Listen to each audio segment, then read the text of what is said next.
Bismillahirrahmanirrahim. Assalamu alaikum. I hope all of you are very fine. In today's class, we are going to discuss about the Sunday test number 4 English portion. Here we start from MCQs number 163. 163 अगर आप देखें इसमें लिखा है कि the waiter said to me, do you like coffee or tea? तो options available है. Option हमारे पास है कि the waiter asked if I like coffee or tea. अब यहाँ पर हमारे पास जो मिस्टेक आ रहा है, यहाँ पर हमने जो वर्ब है वर्ब हमने चेंज नहीं किया है और हमने एफ भी लगाया है. ठीक है. अच्छा, the waiter asked whether I like coffee or tea. ये थोड़ा सा ठीक लग रहा है लेकिन इसमें मिस्टेक कहाँ पर आ रहा है? इसमें once again we have the same mistake कि हमने वर्ब को चेंज नहीं किया है. ठीक है. यानी होना ये चाहिए हमारे पास कौन सा टेंस है. ऊपर अगर आप देखें टेंस हमारे पास यूज हुआ है डू यू लाइक कॉफी और टी. टेंस हमारे पास प्रेजेंट इंडेफिनिट टेंस है, so definitely it will change into past indefinite. ठीक है. यहाँ पर हमने लाइक का जो वर्ब लिखा है वो हमने लाइक लिखा है. ठीक है. और ये जो प्रोनाउन है the pronoun has been changed according to the object, क्योंकि हमारे पास ये जो प्रोनाउन आया है प्रोनाउन हमारे पास सेकंड पर्सन प्रोनाउन है and second person will change according to the object of the reporting speech. तो यहाँ पर ये हमारे पास करेक्ट प्रोनाउन है. हमने यहाँ पर वेदर लगाया है, इसके पीछे एक लॉजिक है. हमने इफ क्यों नहीं लगाया है? इफ हमने इसलिए नहीं लगाया है क्योंकि हमारे पास यहाँ पर चॉइस है, कॉफी और टी में चॉइस आ रहा है. तो इफ भी ठीक है, आम day to day life general conversation की अगर हम बात करें तो हम इफ भी यूज कर सकते हैं, but in terms of indicate MCQs या इंडिकेट या अदर कॉम्पिटिटिव टेस्ट्स हम अगर बात करते हैं, स्ट्रिक्ट ग्रामर की बात करते हैं, तो हम यहाँ पर इफ के बजाय वेदर लगाते हैं क्योंकि हमारे पास यहाँ पर चॉइस आ रहा है. ठीक है. तो इस तरह के डायरेक्ट अगर क्वेश्चन इस तरह आता है कि जिसमें यस नो आंसर बन सकता है, यानी are you student, yes no, तो वहां पर हम इफ लगा सकते हैं और इफ और वेदर को हम एक्सचेंज कर सकते हैं. Means that if and whether are interchangeable. लेकिन हमारे पास सेंटेंस कुछ इस तरह आता है, क्वेश्चन इस तरह आता है जिसमें हमारे पास चॉइस आ रहा है, तो चॉइस के लिए अगर हम जो कनेक्टर लगाते हैं वो एग्जैक्ट हम वेदर लगाते हैं. ठीक है. तो इसमें अगर आप देखिए इसमें ऑप्शन नंबर जो लास्ट ऑप्शन है ऑप्शन डेल्टा, ये is the most correct option of this MCQs. अच्छा, 164 को देखिए बच्चे. 164 में है कि she says I have to go now. अब यहाँ पर देखिए she says I have to go now. हमारे पास यहाँ पर ये जो रिपोर्टिंग स्पीच है, रिपोर्टिंग स्पीच को आप में से ज्यादातर बच्चों ने इग्नोर किया है. You have to look at the reporting speech first. इसको आपने सबसे पहले देखना है. अगर रिपोर्टिंग स्पीच हमारे पास यहाँ पर पास्ट टेंस में नहीं है, रिपोर्टिंग स्पीच हमारे पास प्रेजेंट में है, that is why we will not make any changes in the tense of the reported speech. reported speech के टेंस में फिर हम चेंजेस नहीं करेंगे. इस वजह से अगर आप देखिए ऑप्शन को, ऑप्शन है she says that I had to go then, तो I had to वहां पर गलत है, हैड हमने लगाया, तो हैड ऑप्शन ए हमारे पास क्या है वो गलत है. अगर ऑप्शन बी को देखें she says that she had to go then, once again we repeat the same mistake over there. एक बार फिर वहां पर मिस्टेक है. यानी ऑप्शन ए में हमारे पास प्रोनाउन मिस्टेक भी है क्योंकि हमने आई लगाया है, और ऑप्शन बी में हमारे पास प्रोनाउन मिस्टेक तो नहीं है, बहरहाल हमारे पास टेंस मिस्टेक आ रहा है, यानी हमने हैज के बजाय हैड लगाया है. अच्छा, सी नंबर को देखें. she says that she has to go now. अब इसमें कौन सा है? सी नंबर ऑप्शन में मिस्टेक हमारे पास now है. ठीक है. यानी now को हमने then में चेंज नहीं किया है. that's why that is a mistake over here. Delta को देखें. डेल्टा मैंने ऑलरेडी व्हाइट बोर्ड पे लिखा भी है. इसको अगर आप देखें she says, हमने रिपोर्टिंग स्पीच जो है ना बिल्कुल सेम रखा हुआ है, टेंस हमने सेम रखा है. अब इस रिपोर्टिंग स्पीच के टेंस के मुताबिक हमने ये अगले क्लास में हमने टेंस भी वही रखना है. ठीक है. अब हैज शी के साथ तो हम जो है ना हैव नहीं लगा सकते, इस वजह से हमने हैज लगाया. And she has to go then. Now को हमने चेंज किया है, नाउ को हमने देन में चेंज किया है, और हमारे पास जो प्रोनाउन आ रहा है, प्रोनाउन हमारे पास फर्स्ट पर्सन प्रोनाउन आ रहा है. First person pronoun will change according to the subject of the reporting speech. Reporting speech के subject के मुताबिक हमने इसको change किया है. Connector हमने कौन सा लगाया है? Connector हमने यहाँ पर that लगाया है क्योंकि ये एक statement भी है. अच्छा, फिर अगर आप MCQ नंबर 165 को अगर आप देखें, MCQ number 165. The teacher said to my friend, "Where were you yesterday?" This is a question. ये एक क्वेश्चन है और क्वेश्चन हमारे पास वो यानी क्लोज्ड एंडेड क्वेश्चन नहीं है, हमारे पास क्वेश्चन है ओपन एंडेड क्वेश्चन, यानी we can not answer this question with yes and no. इस वजह से हम यहाँ पर एफ भी नहीं लगाएंगे, इस वजह से यहाँ पर हम वेदर भी नहीं लगाएंगे. अगर आप देखिए सेंटेंस को, the teacher said to my friend, where were you yesterday. अब ये कौन सा टेंस है? ज्यादातर बच्चे जो है इसमें कंफ्यूज होते हैं, इस वर्ब को देख के वो थोड़े से परेशान हो जाते हैं कि भाई अब इस वर्ब का हम जो है ना क्या करेंगे. अब सिंपल सी बात है, ये हमारे पास जो है ना टेंस कौन सा है? सिंपल पास्ट है और रूल्स के मुताबिक सिंपल पास्ट को हम चेंज करेंगे पास्ट परफेक्ट में. कौन से टेंस में चेंज करेंगे? पास्ट परफेक्ट में. ठीक है. सो द टीचर आस्क्ड, क्योंकि यहाँ पर क्वेश्चन है, क्वेश्चन हमारे पास यस नो क्वेश्चन नहीं है, बहरहाल क्वेश्चन है, तो हमने यहाँ पर क्या लिखा रिपोर्टिंग में? आस्क्ड, रिपोर्टिंग वर्ब लगाया. ठीक है. The teacher asked my friend where he had been लिखा हमने. हैड बीन यानी वर्ब को हमने किस चीज में चेंज किया? हैड बीन में चेंज किया. इसकी वजह क्या है?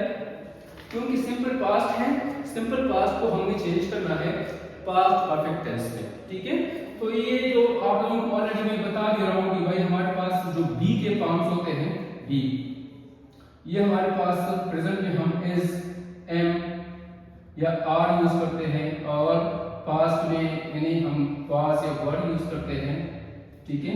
और इसका जो थर्ड जो कंटिन्यूअस फॉर्म है वो हम बीइंग यूज करते हैं और इसके अलावा इसका जो थर्ड फॉर्म ऑफ वर्ब है वो हम यूज करते हैं बीइंग. तो हैड हमारे पास एक हेल्पिंग वर्ब है, इसके बाद हमेशा हम third form of verb use करते हैं परफेक्ट टेंस में. ठीक है. So he, where he had been. Pronoun हमने चेंज किया. प्रोनाउन हमारे पास क्या है?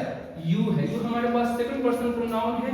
सो इस वजह से ये हम जो है ना second person will change according to the object of the reporting speech, यानी इस रिपोर्टिंग स्पीच के ऑब्जेक्ट के मुताबिक हमने यूज कर रहे हैं.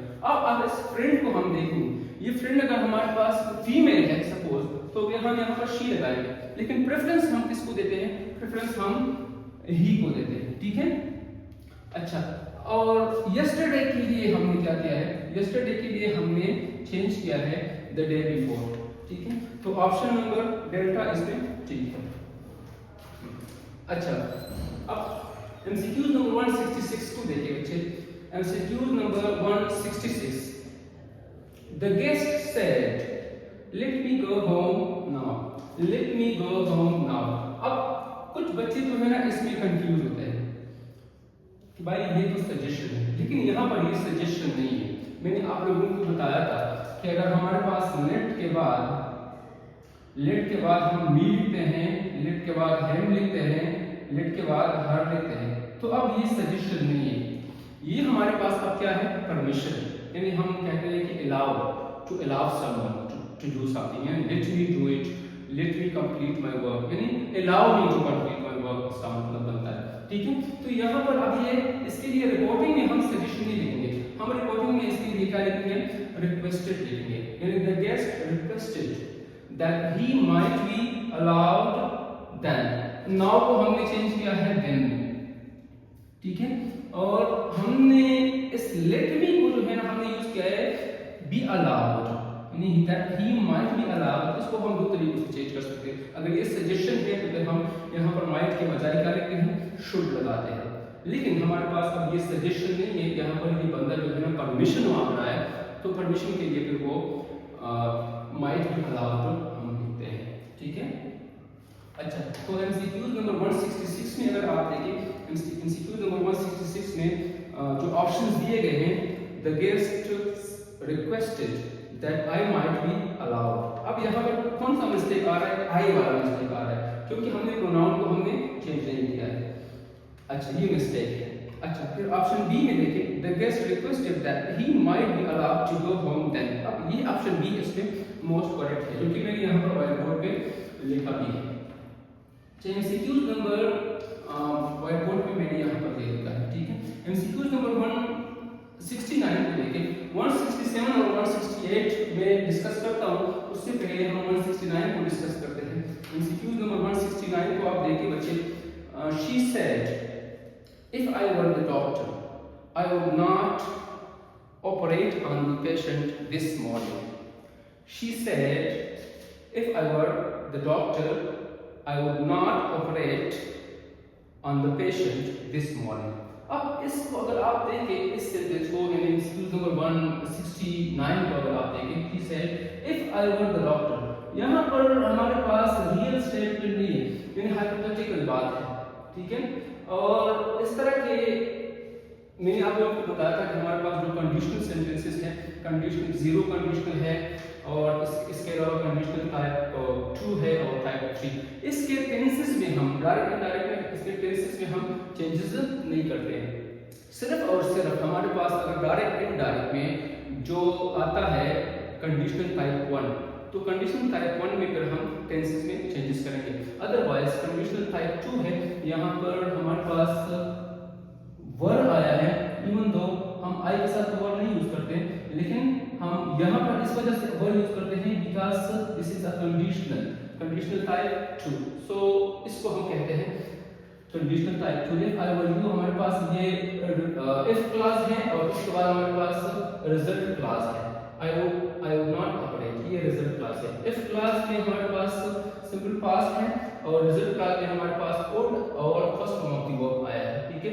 तो इस तरह के हम ये वुड भी चेंज नहीं करेंगे और वर्ब भी चेंज नहीं करेंगे। ज्यादातर बच्चों ने आप में से इसको वर्ब को जो है ना थर्ड फॉर्म में, जिस तरह के हम ऊपर वाले एग्जांपल को आते हैं वेयर वर यू, इस वर्ब को हमने हैड बीन लिखा है क्योंकि ये कंडीशनल सेंटेंस नहीं है। यहाँ पर वर्ब को हमने वर ही लिखा है, ठीक है। इसको चेंज करते हुए हमने वर्ब को वर ही लिखा है और वुड को हमने बिल्कुल चेंज नहीं किया है, वुड भी हमने उसी तरह ही लिखा है। मतलब सेंटेंस में हमने टेंस में कुछ चेंज नहीं किए, मां सिवाय प्रोनाउन के। प्रोनाउन में हमने कौन से चेंजेस किए हैं, यहाँ पर आई के बजाय हमने शी लिखा है क्योंकि आई हमारे पास फर्स्ट पर्सन प्रोनाउन है, it will change according to the subject, subject के मुताबिक हमने चेंज किया है। तो सिमिलरली ये जो आई आया है ये भी हमारे पास क्या है, फर्स्ट पर्सन प्रोनाउन है and first person will change according to the subject as well. तो यहाँ पर भी हमने शी लगाया है, यहाँ पर भी हमने प्रोनाउन शी लगाया है, बाकी टेंस में हमने कोई चेंजेस नहीं किए। मां सिवाय लास्ट में अगर आप देखें, लास्ट में हमने दिस मॉर्निंग का दैट मॉर्निंग लिखा है, ठीक है। अच्छा फिर एमसीक्यू नंबर 170 को देखें। MCQ number 170, she said to the stranger may I use your mobile phone. अब ये देख, ये यस नो क्वेश्चन है, लेकिन ये परमिशन वाला क्वेश्चन है। If you want to ask permission from someone definitely you will use may. For example आप क्लासरूम में अंदर आने के लिए परमिशन मांगते हैं अपने टीचर से, तो आप पूछते हैं कि या कम इन सर। तो सिमिलरली इस एमसीक्यूज में ये जो लड़की है she is asking from a stranger से कुछ एक मतलब परमिशन मांगने की कोशिश करती है उसका मोबाइल यूज करने के लिए। मे I use your mobile phone. तो इसको अगर हम चेंज करते हैं, मैंने जो स्टेटमेंट है मैंने यहाँ पर लिखा है कि she said to the stranger may I use your mobile phone. So she asked the stranger if she might use। अब यहाँ पर कनेक्टर हमने क्या लगाया है, if लगाया है, क्योंकि ये क्वेश्चन है। क्वेश्चन कौन सा क्वेश्चन है, yes no क्वेश्चन है। यानी yes no क्वेश्चन जब भी हम कन्वर्ट करते हैं, ट्रांसफॉर्म करते हैं फ्रॉम डायरेक्ट इनटू इनडायरेक्ट, सो हम वहां पर या तो वेदर लगाते हैं और वेदर अगर नहीं लगाते हैं तो फिर हम if लगाते हैं, ठीक है। तो if हमने यहाँ पर लगाया है, यानी she asked the stranger if she might use his mobile phone। हमने यहाँ पर एक और चेंज किया है, और चेंज हमने प्रोनाउन में किया है। योर के बजाय हमने his लगाया, क्योंकि योर हमारे पास कौन सा प्रोनाउन है, योर हमारे पास सेकंड पर्सन प्रोनाउन है। Second person as I told you time and time again it will change according to the object of the reporting speech। Reporting speech में ऑब्जेक्ट हमारे पास स्ट्रेंजर है ना, तो स्ट्रेंजर के लिए हमने यहाँ पर his लिखा है। Stranger can be female, stranger can be a male, लेकिन if we don't have any clue whether the stranger is female or male, then we give preference to the male, यानी हम यहाँ पर his लगाते हैं। अच्छा बच्चे बीच में हमने जो MCQs टोल्ड किए थे, MCQs नंबर 167 एंड 168। इसको आप देखिए अपने सामने, अपना टेस्ट रखिए बच्चे। 167, the manager pointed out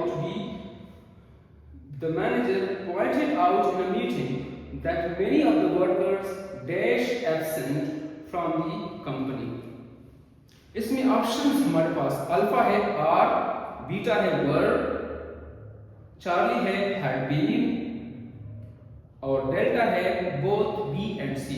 तो इसमें बच्चे बोथ बी एंड सी आ रहा है, ठीक है, क्योंकि अगर हम देखें the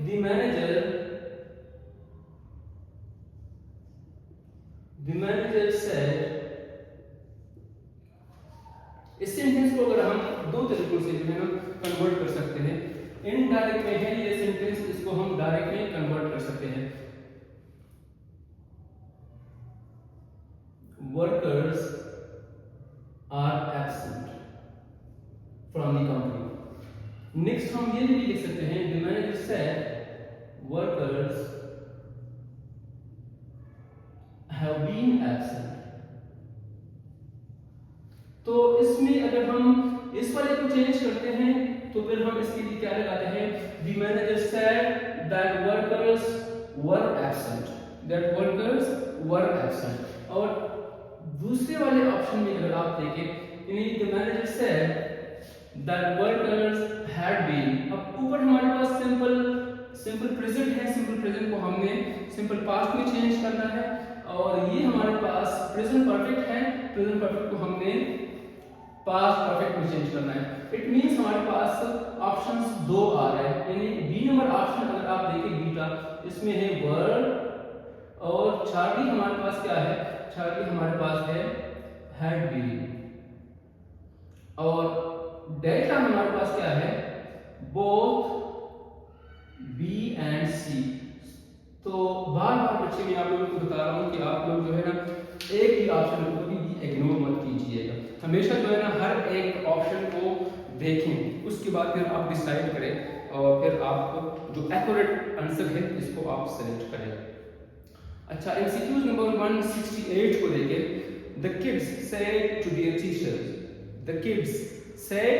teacher why didn't you go with us for the trip last week. Why didn't, अब आप देखें डिडंट को आपने देखना है। डिडंट हमारे पास कौन सा टेंस है, व्हाई डिडंट। डिडंट हमारे पास सिंपल पास्ट है, यानी पास्ट इंडेफिनिट टेंस है। तो पास्ट इंडेफिनिट टेंस को हमने चेंज करना है पास्ट परफेक्ट में। व्हाई डिडंट यू आया है, ठीक है, तो हम लिखेंगे व्हाई डिडंट ही, या व्हाई ही had not, और had not हमारे पास पास्ट परफेक्ट में हम had not के बाद हमेशा हम थर्ड फॉर्म लगाएंगे, why he had not gone with us for the trip। तो ऑप्शन अगर आप देखें, ऑप्शन हमारे पास कुछ ऑप्शन ऐसे भी हैं, देखिए why had he not, एक ऑप्शन इस तरह भी अवेलेबल है, लेकिन आपने उस ऑप्शन को इस वजह से सेलेक्ट नहीं करना है क्योंकि रूल्स ये है डायरेक्ट इनडायरेक्ट को चेंज करने के लिए कि आपने क्वेश्चन को वापस स्टेटमेंट में लेके आना है, यानी bring the question back into statement. So this is the, इस वजह से हम अगर इसको ऐसे लिखते हैं कि व्हाई हैड ही नॉट अगर लिखते हैं तो ये हमारे पास क्या दोबारा क्वेश्चन बन रहा है, इस वजह से ये हमारे पास गलत होगा। हमारे पास जो करेक्ट ऑप्शन है वो हमारे पास ये होगा, ठीक है। तो अगर आप देखिए इसमें करेक्ट ऑप्शन आपको अब कौन सा वाला नजर आ रहा है, why he had not, अब ऑप्शन ए इसमें ठीक है, ठीक है। सो बच्चे, this was all about our today's Sunday quiz discussion. If you have got any question or queries, you can ask live in the class, as well as you can ask through via WhatsApp, and this lecture will be available on the link on YouTube. Thank you so much for listening to me. Allah Hafiz.